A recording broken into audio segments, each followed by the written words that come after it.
हे मन, तू ना तो कल्पित है, ना कल्प आदि का विचार ही है, तथा ना ही तू कारण एवं कार्य रूपी विचारी ही है।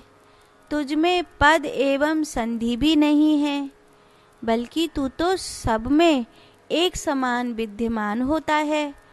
फिर भला क्यों रुदन करता है? दत्तात्रेय भगवान कह रहे हैं, फिर भला क्यों रुदन करता है? क्योंकि तू कल्पित नहीं है। जैसे सिक्के का एक पहलू अगर सत्य है, तो उस सिक्के का दूसरा पहलू भी सत्य होगा। मैं कहूँ इस सिक्के में ये जो टॉस करते हैं ना, हेज और टेल, अगर इस सिक्के का इधर वाला हिस्सा सत्य है, सिक्का ही है, तो इधर वाला हिस्सा भी सत्य है, सिक्का ही है, वो अलग नहीं हो सकता। तो आत्मा सर्वव्यापी है, आत्मा का अपना कोई रूप नहीं है। लेकिन आत्मा जब शरीर को छोड़कर विचरण करता है, तो वो जो विचरण कर रहा है वो क्या है? सूक्ष्म शरीर। जब स्थूल शरीर में दिख रहा है आत्मा, तो आत्मा स्थूल शरीर में है।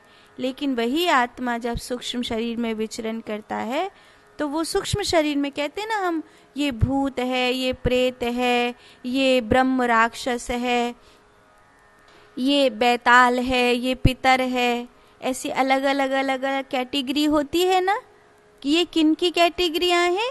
जो शरीर में नहीं है, स्थूल शरीर में नहीं है, सूक्ष्म शरीर में है। ये ब्रह्म राक्षस है, ये बैताल है, ये पितर है, ये प्रेत है, ये भूत है, ऐसे अलग अलग कैटेगरियां होती हैं। किसकी? सूक्ष्म शरीर की। तो सूक्ष्म शरीर जब विचरण कर रहा है, तो चेतना तो है, चेतना है मतलब आत्मा है। आत्मा अपने आप में कुछ नहीं होता, सब मिलाकर ही तो आत्मा होता है। 24 तत्वों को मिलाकर, जैसे ईंट, पत्थर, रोड़ी, गाटर, सरिया सब मिला मिलू कर जोड़ जाड़ दिया जाता है, तभी तो घर बनता है।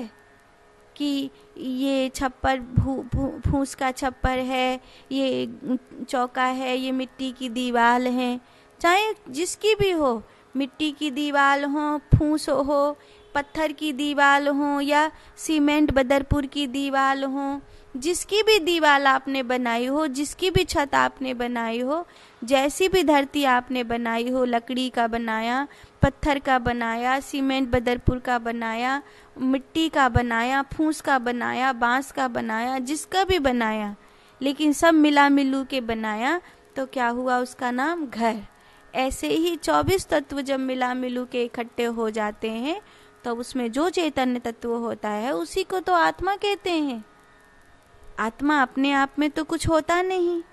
ब्रह्म तत्व को जानने वाला एक ब्रह्म ज्ञानी यह बात अपने मन को कह सकता है कि हे मेरे मन, तू इस सत्य को क्यों नहीं समझता कि तू कल्पित नहीं है? तू तो उस सिक्के का दूसरा पहलू है जिसे आत्मा कहते हैं, तो तू कल्पित कैसे हो सकता है? तेरी तो इतनी सत्ता है कि तू आत्मा को लेकर स्थूल शरीर से अलग भी विचरण करता है। जब ये स्थूल शरीर नहीं रह जाता, तभी भी जो विचरण कर रहा है इस संसार में, वो तू ही तो है। तेरे से अलग यहाँ है भी क्या?